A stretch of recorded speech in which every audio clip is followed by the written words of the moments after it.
بسم اللہ الرحمن الرحیم وبہ نستعین وهو خیر الناصرین و معین۔ میری طرف سے سب سامعین کو اور دیکھنے والوں کو السلام علیکم،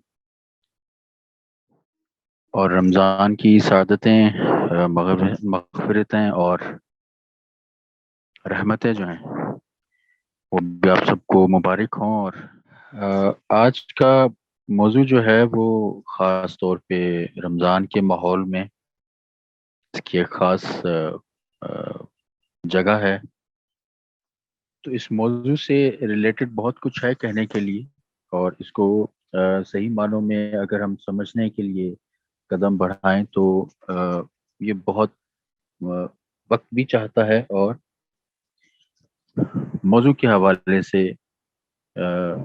ہمیں بہت سارے پہلوؤں سے کچھ روشناس ہونا بھی ضروری ہے۔ قرآن کا جو اور رمضان کا جو تعلق ہے، اور اس ماحول میں ایک روحانی کیفیت میں اس کو سمجھنا اور اس کی تاریخ کا جائزہ لینا یہ ایک مستقل تقاضا ہے ہماری زندگی کا،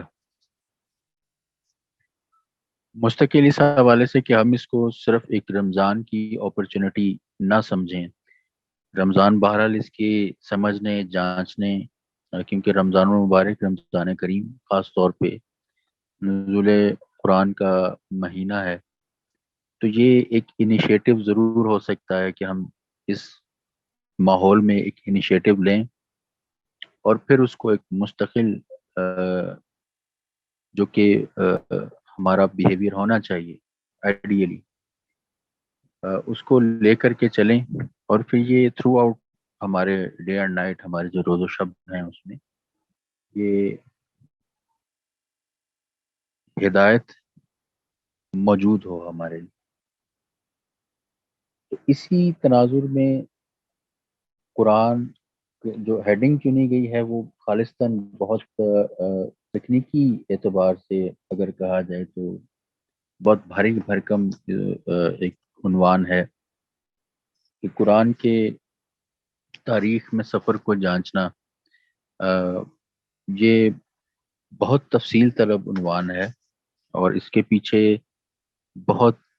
بھاری بھرکم علمی گفتگو اور جو علمی بحثیں ہیں وہ موجود ہیں۔ تو اگر ہم اسی، جیسے میں نے پہلے عرض کی کہ اگر اسی ماحول میں ہم لوگ ایک انیشیٹو لیں اور قرآن سے اپنی پہچان کو، اپنی جو شناسائی ہے اس کو بڑھانے کی کوشش کریں، تو پھر جیسے خداوند تعالیٰ نے وحدہ لا شریک نے فرمایا کہ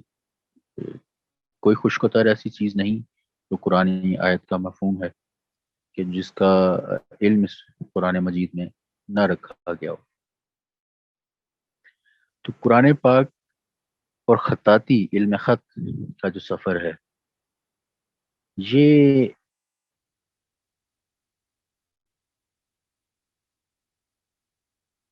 تحریر کے اعتبار سے اگر دیکھا جائے، تحریر یا اسکرپٹ کے اعتبار سے تاریخ میں اگر ہم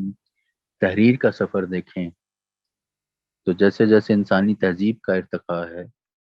اسی ارتقاء کے ساتھ ساتھ ہمیں جہاں دوسرے موضوعات، انسانی سماجی جو موضوعات ہیں، ان کے ساتھ ہمیں جب دوسرے عنوانات میں بہت تفصیل ملتی ہے اور ان کا ایک خاص ارتقائی سفر ہمارے سامنے آتا ہے، اور اس کی ایک علمی تفصیل بھی موجود ہے، وہیں ہمیں تحریر کا بھی ایک خاص ارتقائی سفر، اس کی ارتقائی تفصیل ہمارے سامنے آتی ہے۔ لیکن جب یہ سفر آ کے ریلیٹ ہوتا ہے قرآن پاک کے ساتھ، تو ایک بہت سمجھیں کہ انسانی معاشرے کا، انسانی کلن، میں تو جس نظر سے اس کو دیکھتا ہوں، بہرحال میں کم علم ہوں اور اس میں تصحیح کی ضرورت ہے، لیکن ابھی تک جتنا میں نے پڑھا اور اس کو جس نظر سے دیکھا، تو یہ انسانی معاشرے، کلن انسانی معاشرے کی، کیونکہ اسلام کا پیغام جو ہے وہ کسی ایک محدود علاقے کے لیے یا کسی محدود جگہ کے لیے نہیں تھا، اور نہ یہ محدود رہا۔ جب یہ پھیلا تو اس نے پوری جہاں جہاں بھی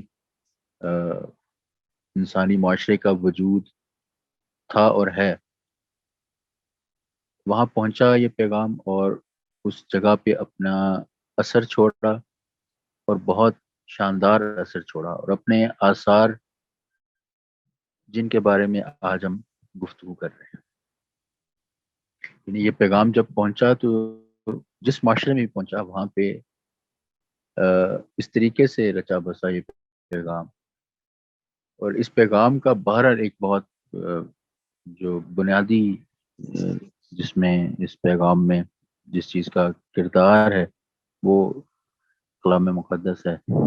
کلام مقدس ہے، قرآن پاک ہے۔ تو یہ آثار اتنے قوی تھے، اتنے مضبوط تھے کہ آج کے دور تک یہ نہ صرف ان مقامی معاشروں میں گئے بلکہ وہاں پہ اپنا ایک اثر دکھایا، اور پھر وہاں سے یہ آج تک اپنی ایک مستقل شان و شوکت کو ساری دنیا میں چاہے وہ مستشرقین ہوں، چاہے وہ ہمارے ہاں کے مسلمان معاشروں کے محقق ہوں،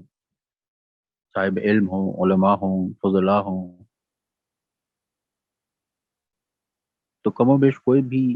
اس شان و شوکت، اس سپلنڈر سے اپنا دامن نہیں بچا پاتا۔ تو وہ بیسیکلی وہ موڑ تھا کیا، اور اس شان و شوکت کا آغاز کہاں سے، کس طریقے سے یہ چیز، تو ہم اس کو بہت سادہ لفظوں میں سمجھ سکتے ہیں، اور ہمارے اس سے ہمیں یہ چیز سمجھیں کہ بہت حد تک کلیئر ہو جائے گی کہ ہمارا رجوع جس چیز کی طرف ہونا چاہیے، جس نے اپنے آنے کے ساتھ ہی ایک بہت بڑا محور مسلمانوں کو عطا کیا، کہ وہ اس محور کے ساتھ جڑ کے علوم کے چشمے کیسے جاری کر سکتے ہیں، اور علوم و فنون نے کس طریقے سے جنم لیا فقط اس قرآن پاک کے معجزے سے، اس قرآن پاک کے وسیلے سے، اس وحی خدا کے وسیلے سے، اور خطاطی ان میں سے، علم خط ان میں سے ایک۔ تو مسلمانوں کے ہاں جو خطاطی کی، علم خط کی جو پیش رفت ہے، وہ جیسے میں نے پہلے کہا کہ فقط خطاطی نہیں، اس میں دیگر علوم بھی قرآن پاک کی موجودگی کے محتاج تھے، کہ یہ ساری جو حاصل بسل ہے اس کی ابتدا جو ہے وہ قرآن پاک کے ساتھ ہوتی ہے۔ عربی زبان کی پہلی جو باقاعدہ کتاب ہے، پہلی جو تحریر ہے، وہ قرآن پاک ہے۔ یہ بذات خود ایک بہت اہم چیز ہے کہ اب زبان کے پیچھے، کتاب کے پیچھے کیا چیز ہے، ایک پورا معاشرہ ہے، پورا پورا ایک معاشرہ وجود رکھتا ہے، اور اس معاشرے کا سٹیٹس اس وقت کیا ہے، اس کا تہذیبی اثر کیا ہے، یہ اس کا تعلق کچھ اس وقت جتنا بلند ہوگا اس کا تہذیبی اثر اس معاشرے کا، اس کی زبان اور اس کی تحریر بھی اسی قدر بلند ہوگی اپنے معیار میں۔ تو یہاں پہ قرآن پاک کے ساتھ، وحی خدا کے ساتھ، صرف ایک علم نہیں، علم خط نہیں، اور دوسرے بھی علوم تھے جنہوں نے جنم لیا۔ یہ قرآن پاک کے وسیلے سے ممکن ہوا کہ یہ علوم و فنون جو ہیں یہ وجود میں آئے۔ اچھا، یہ اسلام کی جو ایک سوشل ہسٹری ہے، یہ اس کا بڑا عجیب عجیب سا ایک سلسلہ ہے کہ بہت سے علوم جو ہیں وہ فقط جو قرآنی ضرورتیں تھیں، قرآن کو سمجھنے کے حوالے سے، قرآن کو لکھنے کے حوالے سے، قرآن کیونکہ لکھنا فقط لکھنا نہیں تھا، اس کا مقصد ابلاغ، کمیونیکیشن. سر اس وقت اس کو ایک کنٹمپریری اپنے جگہ سے دوسرے مسلمانوں تک، جہاں جہاں اسلام کا پیغام پھیل رہا تھا، تو ضرورت تھی کہ وہیں تک وہی خدا بھی پہنچے. تو وہ ضروری تھا کہ لکھی ہوئی شکل میں پہنچے، جو کہ تحریر کی ضرورت تھی. اچھا، یہیں سے پھر ایک سفر یہ بات بھی شروع ہوتی ہے کہ فقط تحریر کو پھر وسیلہ نہیں بنایا گیا. یہ بات بہت امپورٹنٹ ہے. یہ عموماً جب میں اپنے اسٹوڈنٹس کو اس کے بارے میں جب ہم شروعات کرتے ہیں تو یہ نقطہ خاص طور پہ میں کنوے کرتا ہوں کہ یہ اس سے پہلے جو اسکرپٹ تھا وہ صرف ایک آرڈنری تحریر کی ضرورت کو پوری کر رہا تھا. لیکن جب یہ قرآن پاک کے ساتھ تحریر کا تعلق جڑتا ہے، اسکرپٹ کا تعلق جڑتا ہے، تو یہ پھر فقط تحریر نہیں رہتی، یہ ایک پورا اسٹیٹیکل اینٹی وجود میں آتی ہے. ٹھیک، اور اس کو اسٹیٹیکلی، کیونکہ قرآن اپنی پوری اسٹیٹکس کے ساتھ ہمارے سامنے آیا، ہمارے پاس اللہ پاک نے اب اس اسٹیٹکس کی کیا ڈائنامکس ہیں، یہ بہت بہت بھاری گفتگو ہے. میں کم علم اس میں بہت زیادہ اپنی زبان نہیں کھول سکتا. لیکن بہرحال یہ کسی بھی ذی شعور اور ذی ہوش کے لیے اس چیز کو سمجھنا بہت مشکل نہیں ہے کہ اس اسٹیٹکس کی ڈائنامکس کیا ہیں. یہ ہدایت انسان ہو، انسانی معاشرے کی ہدایت، اس سے بڑی اسٹیٹکس کیا ہوں گی کہ انسان کو خوبصورت بنانا، انسان کی جو اینٹی ہے روئے زمین پر، اس کو خوبصورت بنانا. نہ صرف اس کی انڈیویجول اینٹی کو خوبصورت بنانا، بلکہ وہ جب ایک پورا سوشل فیبرک بنتا ہے، سوشل فیبرک کو ایک اسٹیٹکس کے، ایک خوبصورتی کے، جسے ہم دوسری دنیا میں یا دوسرے لفظوں میں روحانیت کہتے ہیں، اسپرچولیٹی کہتے ہیں، اس کی اسپرچولیٹی کو اتنا رچ کرنا کہ وہ اپنے بام عروج پہ پہنچے اور پھر وہاں سے آگے وہ فضیلتوں کا سفر طے کرے. کمنگ ٹو دا پوائنٹ کہ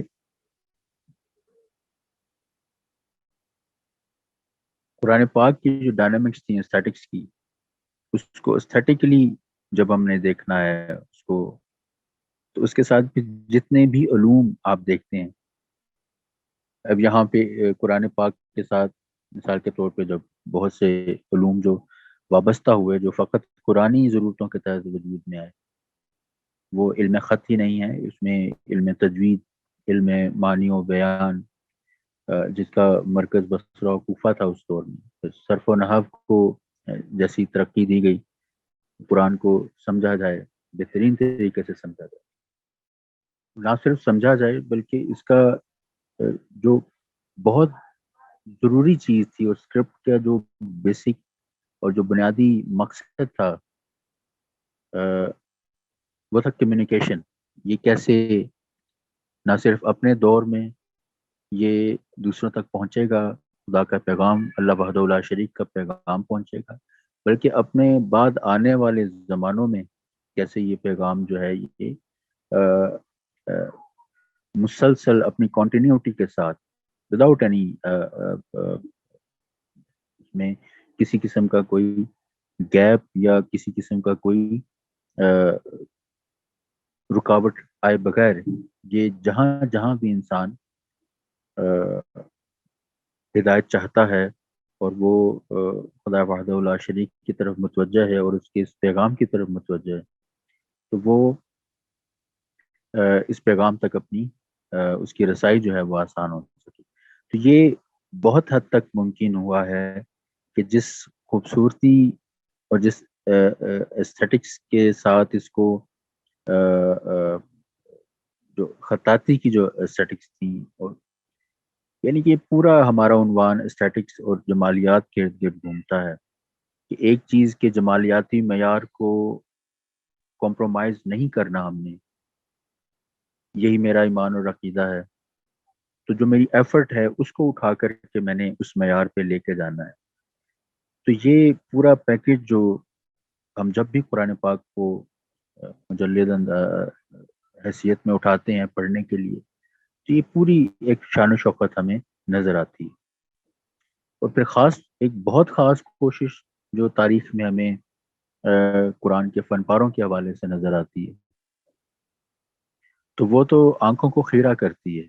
باقاعدہ، اور ایک بہت خاص روحانی کیفیت سے دوچار کرتی ہے، جو کہ کلن بھی ہمیشہ وہی خدا کا ایک وصف ہے کہ وہ جب تک دل میں نہ اترے تو پھر خدا کا پیغام کیسا۔ تو لیکن اس کو جب مزید مرصع کیا گیا، جیسے اس میں ابھی ایک اور عنوان بھی ہے تہذیب کا، تو جب فقط قرآن مجید کی اسکرپٹ وائز جو رچنس ہے اس کو دیکھا جاتا ہے، تو وہ ایک علیحدہ بحث ہے کہ خط کا معیار کیا ہے، خط کتنا خوبصورت ہے، اس کی استھیٹکس کیا ہیں، ٹھیک ہے، اس کا کردار کیا ہے قرآن پاک کو کمیونیکیٹ کرنے میں، اس کو اپنے کنٹمپریری ٹائم میں اس نے کتنا اپنا کردار ادا کیا، اور پھر ایج وائز اس نے ون پیریڈ ٹو اندر قرآن پاک کے پیغام کو کس طریقے سے آگے بڑھایا۔ یہاں پہ یہ نقطہ کہ قرآن پاک کی جو جمالیات کا ایک پورا اسٹرکچر ہے، اور قرآن پاک کے جو فن پارے ہیں جو اپنی ایک مستحکم حیثیت رکھتے ہیں، ان کو جانچنا اور ان کو اس طریقے سے سمجھنا کہ ہم اس پورے پیکج کو سمجھ لیں کہ ایک قرآن پاک کی جو اس میں مثال نرض کرنا چاہ رہا تھا کہ تہذیب کا جو عنوان اس میں متعارف کروایا گیا ہے کہ ایک فقط خط ہے، اس کے معیار کو سمجھا جائے، اس کے معیار کو جانا جائے، اس کے معیار کو دیکھا جائے کہ اسٹیٹیکلی کس حد تک ہے اس کا ایک معیار۔ اب یہ دیکھیں، یہ کلن ایک روحانی کیفیت، پہلے سے ایک چیز اس کے اسٹیٹکس ہیں، پھر اس کے ساتھ ایک اور چیز ملتی ہے، پھر اس کے ساتھ تیسری چیز ملتی ہے، پھر اس کے ساتھ چوتھی چیز ملتی ہے، تو یہ خوبصورتی در خوبصورتی در خوبصورتی ایک ایسا ابھی اچھا، یہ خوراک اب کس چیز کے لیے ہے؟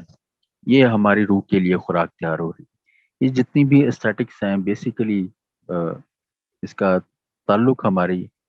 انسان کی اسٹیٹکس کے ساتھ، انسانی ذہن اور دل کی جو اس کی انر اور آؤٹر اسٹیٹکس ہیں اس کے ساتھ ہے کہ انسان اس پیغام سے پھر خود کو کتنا مرصع کرتا ہے۔ یہ تو اس میں خاص طور پہ جو میں نے تہذیب کا جو ایک مقصد تھا اس کو اس پورے قرآن پاک کے جو مینuscripts ہیں، جو فن پارے ہیں، ان میں متعارف کروانے کا، تو وہ اس کی روحانی کیفیت میں اضافہ کرنا، ان کے وہ فقط مرصع کرنا نہیں ہے۔ اچھا، اس کو اگر مرصع کرنے سے بھی ہم لے لیں، تعبیر فقط خوبصورتی کو رکھیں سامنے، اور بلا واسطہ ہم اسپرچولیٹی کا لفظ استعمال نہ کریں، براہ راست نہ استعمال کریں، تو تب بھی وہ بات سمجھ میں آتی ہے کہ یہ بہت خوبصورت چیز ہمارے سامنے آ رہی ہے۔ اور خوبصورتی کیا ہے، اسٹیٹکس کیا ہے، جب اس کو پھر دوسری لفظوں میں ہم روحانیات کہیں گے، اسپرچولیٹی کہیں گے، تو بات بہت واضح ہو جائے گی کہ یہ خوبصورتی مجھے کھینچ کے کہاں لے جانا چاہ رہی۔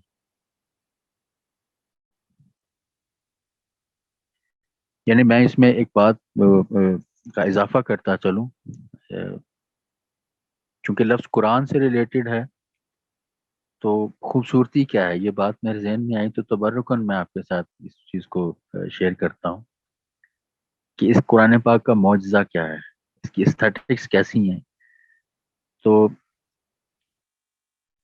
یہ کسی صاحب علم سے مجھے سننے کو ملا، اور میرے لیے یہ بڑی سمجھیں کہ ایک ایسی بات تھی کہ جس نے میری بہت توجہ جو ہے وہ قرآن پاک کی جمالیات ہیں اس کی طرف، یہ کیسا، اور پھر یقیناً جو ذات اور جو وجود ہے اس کی اسٹیٹکس کی طرف اولا. تو یہ تین شخصیات کے بارے میں تاریخ میں ملتا ہے کہ جو رسول خدا صلی اللہ علیہ وآلہ وسلم کی سب سے بڑی دشمن تھی. لیکن یہ سن کے آپ لوگوں کو، آپ یقیناً مجھ سے زیادہ علم بھی رکھتے ہوں گے، اور ظاہر ہے شعور بھی آپ لوگوں کا مجھ سے کہیں بلند ہے. تو جب رسول پاک صلی اللہ علیہ وآلہ وسلم قرآن پاک کی تلاوت فرمایا کرتے تھے، تو یہ اس کا اثر دیکھیں، جمالیات کیا ہے. اب یہ دیکھیں، پیکیج کی بات ہو رہی تھی نا، ایک پورا تعلق جہاں پہ صحیح جگہ پہ صحیح جو تعلق بنتا ہے تو اس کا پھر امپیکٹ کیا ہوتا ہے. کہ یہ ابو جہل، ابو لہب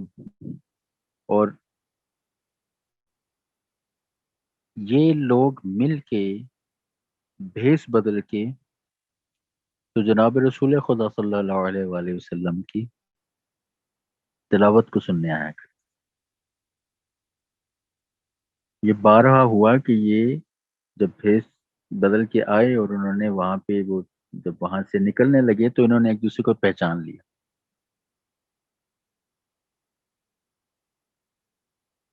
تاریخ میں ہمیں ملتا ہے کہ بہت سے ایسے غیر مذاہب کے لوگ جو بلکہ یہ جن کو اب اس میں کسی بھی مذہب کی وہ کرنا مقصود نہیں ہے، فقط ایک تاریخی مثال کے طور پہ، کہ جو بہرحال اسلام سے دشمنی رکھتے تھے، جنہوں نے کروسیڈز لڑی اسلام کے خلاف، اس معاشرے میں ہمیں ملتا ہے کہ اسلامی ہمارے ہاں کی جو خطاطی ہے اس کے آثار، وہاں کے سرکاری جو دستاویز جیسے سکے ہیں یا اس طرح کے جو وہاں کے آ، آ، جو سرکاری عنوانات ہیں ان میں شامل رہا، اور باقاعدہ اسلامی جو عبارات ہیں ان کو اڈاپٹ کیا گیا منوان. تو یہ کچھ بھی نہیں سوائے اس چیز کے کہ اس پیغام، اس کلام مقدس اور اس سے وہ جڑے علوم کی جمالیات اتنی قوی اور اتنی مضبوط ہیں کہ اس سے کوئی بھی پہلو نہیں بچا سکتا.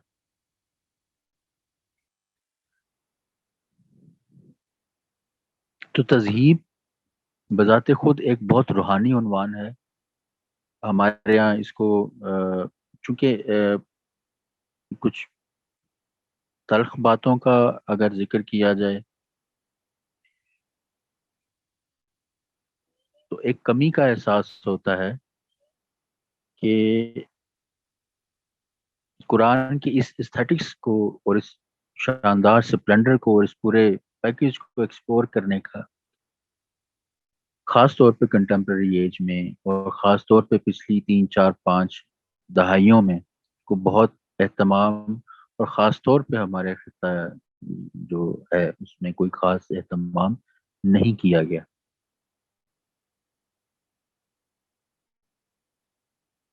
اس حوالے سے کوئی بہت علمی اور معیاری تحقیق ہمارے یہاں نہیں ہے.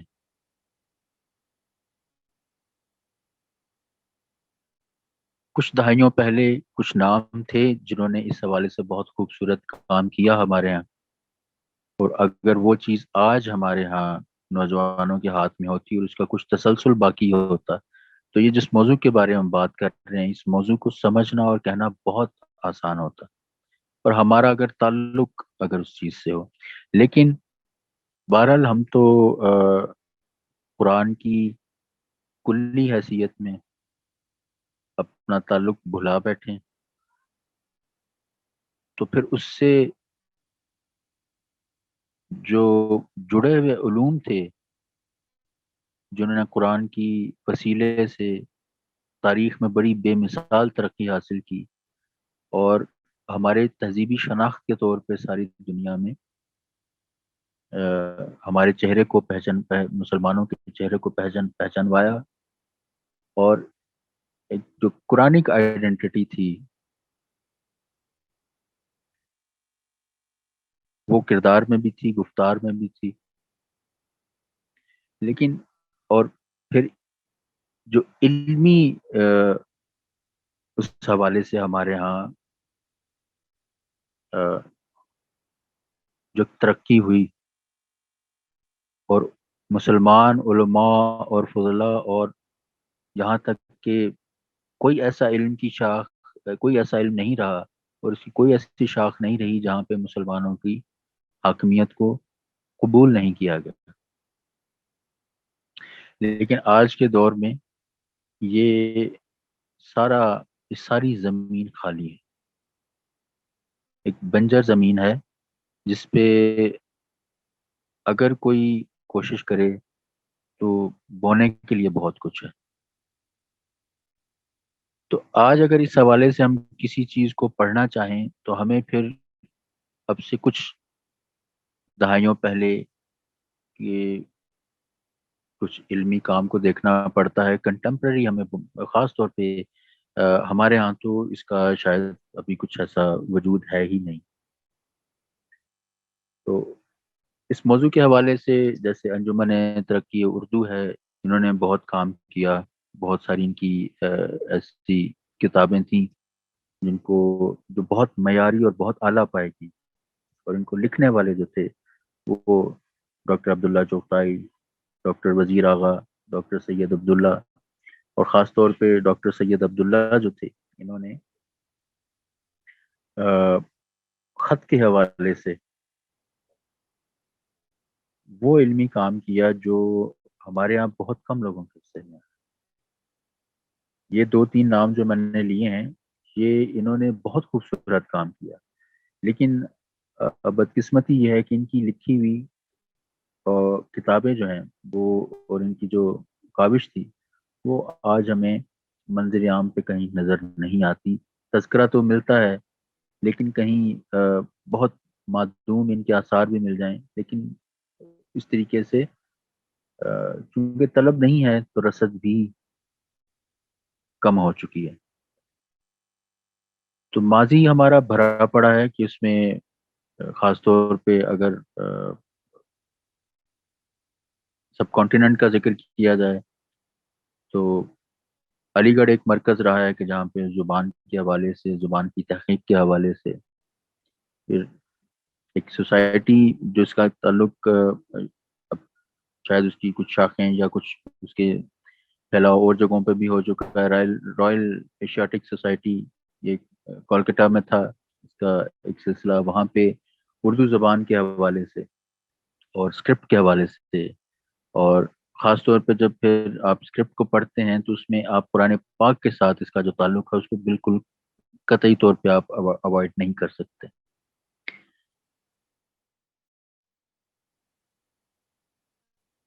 پھر ہمارے پڑوس میں ایران میں اس پہ بہت اچھا کام ہوا. میری شناسائی اس کتاب سے چونکہ پہلے سے اس حوالے سے تھی کہ میرے استاد، اللہ پاک ان کو غریق رحمت کرے، استاد سید انوار احمد بالکرامی، وہ اس کتاب کے مترجم تھے. تو یہ قرآن پاک کی جس حوالے سے ہم بات کر رہے ہیں، اور اوورآل بہت سے پہلوؤں کو سمجھنے کے لیے جس کتاب کا میں نام لینے جا رہا ہوں، یہ تاریخ قرآن کے عنوان سے کتاب ہے، اور یہ ڈاکٹر محمود رامیار کی کتاب ہے. بہت اچھی کتاب ہے، بہت کمپیکٹ، بہت کنسائز، ایک انسائکلوپیڈیا شاید کہہ بھی سکتے ہیں، لیکن ایک بہت جامع کتاب ہے. لیکن ڈاکٹر اس پہ جو بہت خوبصورت کام ہے، جو بہت بہت اعلیٰ معیار کا کام ہے، وہ اردو انسائکلوپیڈیا آف اسلام میں ڈاکٹر سید عبداللہ کا ہے، جس میں انہوں نے خط کے حوالے سے،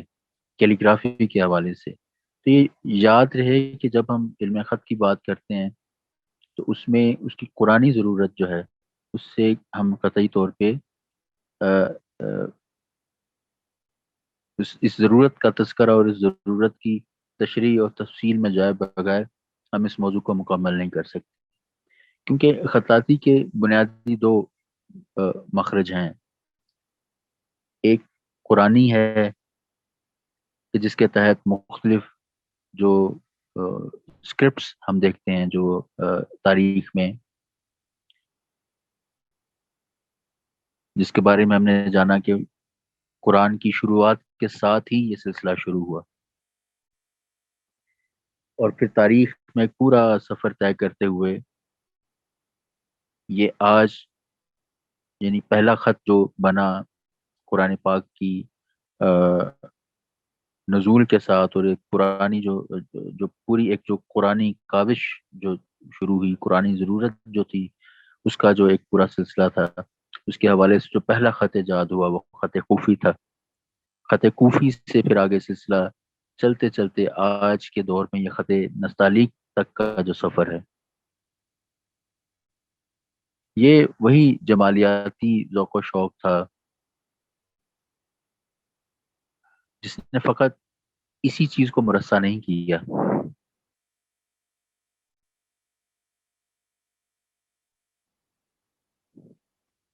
ایک مثال کے طور پہ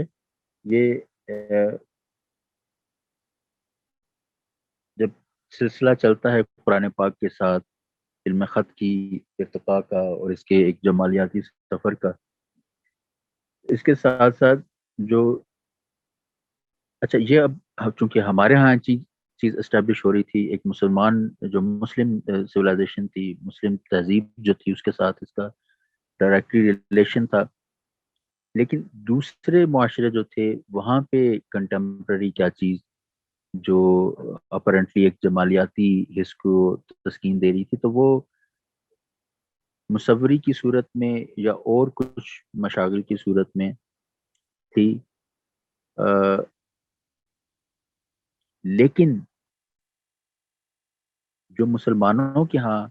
قرآن کا ایک پورا اثر طے ہو رہا تھا، پورا جو ایک اثر قائم ہو رہا تھا،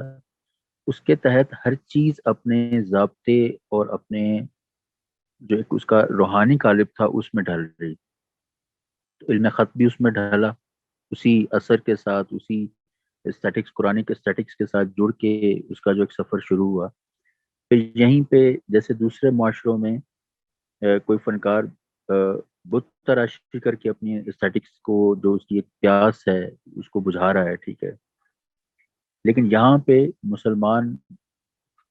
جب قرآن کے روحانی قالب میں خود کو ڈھالتے ہیں تو وہ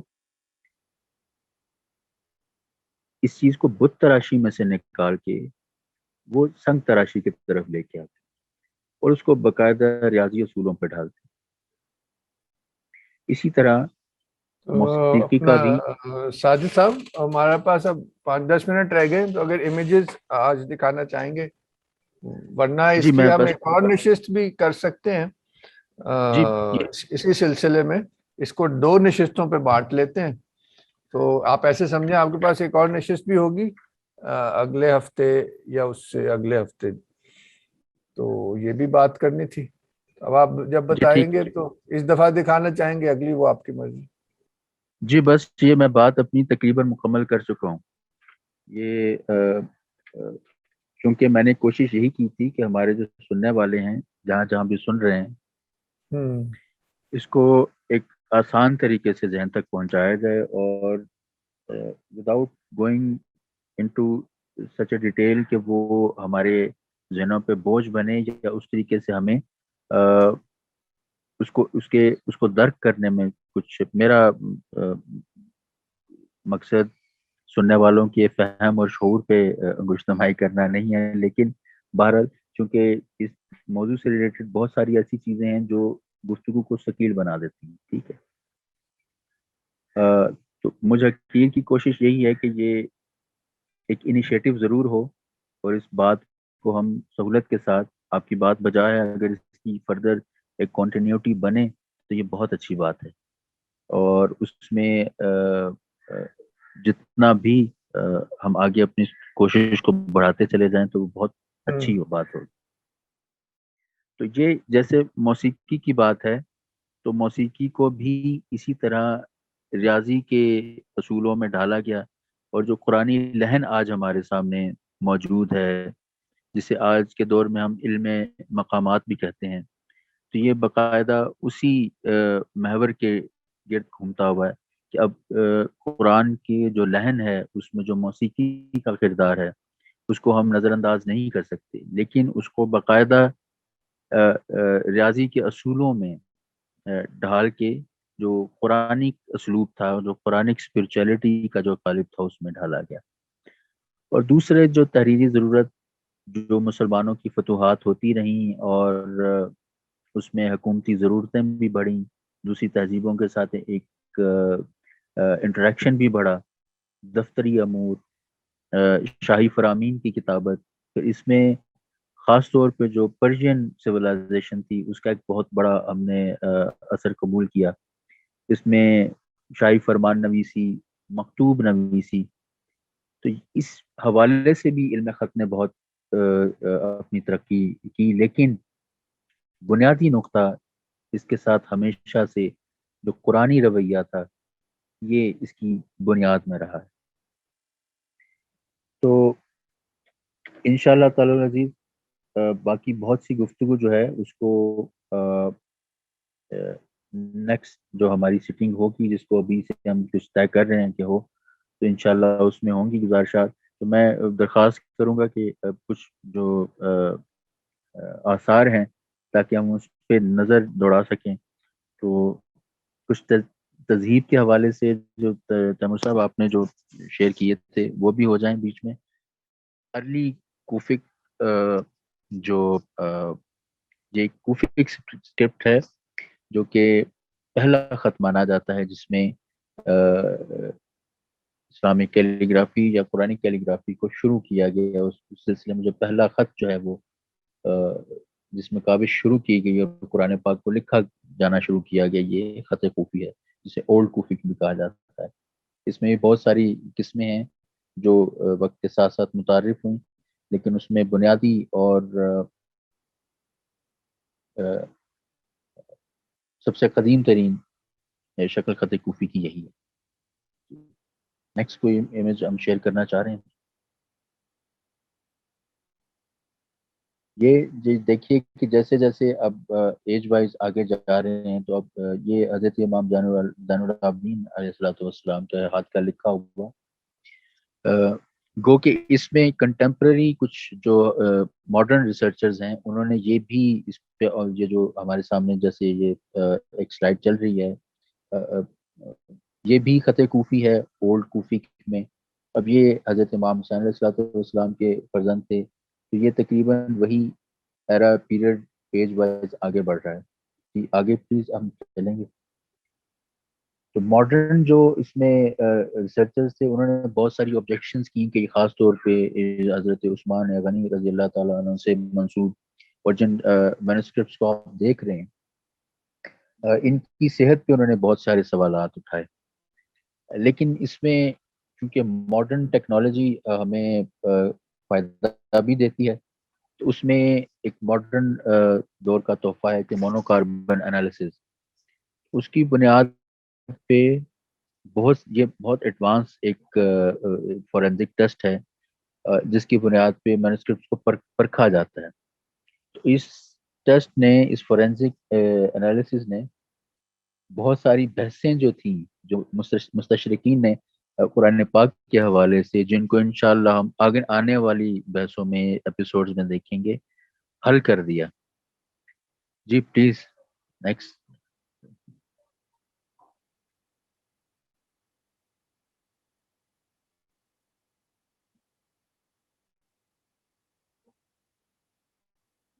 یہ بھی تقریباً 52 ہجری یا 49 ہجری کا یہ ایک مینوسکرپٹ ہے قرآن پاک کے حوالے سے. جی پلیز آگے. یہ مصحف عثمانی یعنی حضرت عثمان رضی اللہ تعالیٰ عنہ کے دور کا لکھا ہوا قرآن پاک. تو یہ آپ کو موسٹ آف جو شروع کے صحیفے ہیں وہ خط کوفی میں ہی نظر آتے ہیں. بلکہ ابھی برمنگم میں ایک اسی مونو کاربن انالیسس کی بنیاد پہ ایک دعویٰ کیا گیا ہے کہ ایک مینوسکرپٹ کو پیش کیا گیا ہے کہ جس کو سب سے قدیم ترین نسخے کے طور پہ انٹروڈیوس کروایا گیا ہے. تو انشاءاللہ اس کی ایک سلائیڈ کو یا اس کے تھوڑے اس پہ جو ایک گفتگو ہے اس کو ہم جب بھی ہماری نیکسٹ اس پہ سٹنگ ہوگی تو انشاءاللہ اس کے لیے رکھ چھوڑیں گے. تو امید ہے آج کی اس گفتگو کو آپ لوگوں نے کچھ اس طریقے سے دیکھا ہوگا کہ قرآن پاک اور ان علوم کے تعلق کو، اور جو جمالیاتی تعلق ہے جو کہ آپ کو نظر آ رہا ہے اپنی آنکھوں کے سامنے، کہ یہ ایک پورا ایک ایٹماسفیئر ہے، ایک پوری فضا ہے جو انسانی ذہن اور دل کے لیے قائم کرنے کے لیے خدا تعالی نے ہمارے لیے اہتمام کیا. تو تہذیب کا اس میں بالکل ایک چولی دامن کا ساتھ ہے، ایک ہمیشہ کا پورا ایک اس استھیٹیکل جو فارمولا ہے اس میں ایک بہت کلیدی کردار ہے.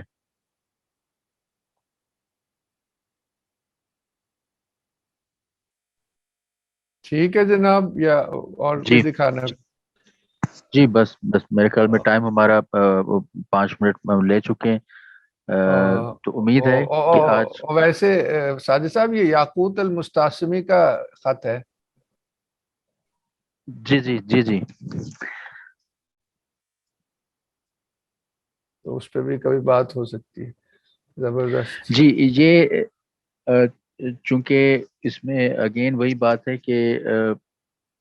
اگر اس کو ہم 2 یا 3 ایپیسوڈ یا 3 یا 4 مزید بھی ہو سکتی ہیں، کیونکہ وسعت اتنی ہے. اس میں تو باقاعدہ دبستان ہے، ان کا تذکرہ ہے، ایج وائز اس تو میں پورا ایک اگر ڈیٹیل ہے. حاضرین میں سے کسی کا کوئی سوال یا کامنٹ ہو تو اس پہ ختم کر سکتے ہیں. تو میرے خیال سے اجازت چاہتے ہیں، اور بہت شکریہ. ساجد صاحب کی گفتگو شروع ہوئی، امید ہے یہ سلسلہ رمضان کے بعد تک یہ ایک ریگولر سلسلے کی شکل اختیار کر جائے گا. یہ ہم انشاءاللہ لوگ کی نیت تو یہی ہے، جیسے بات ہوئی تھی. تو بہت شکریہ، پھر اجازت لیں. جی آپ کا بہت شکریہ، آپ نے وقت دیا. تو ہماری اس کاوش کو اللہ پاک اپنے حضور میں قبول فرمائے، اور مجھ حقیر کے لیے دعا کریں کہ میرے علم میں اللہ پاک اضافہ فرمائے.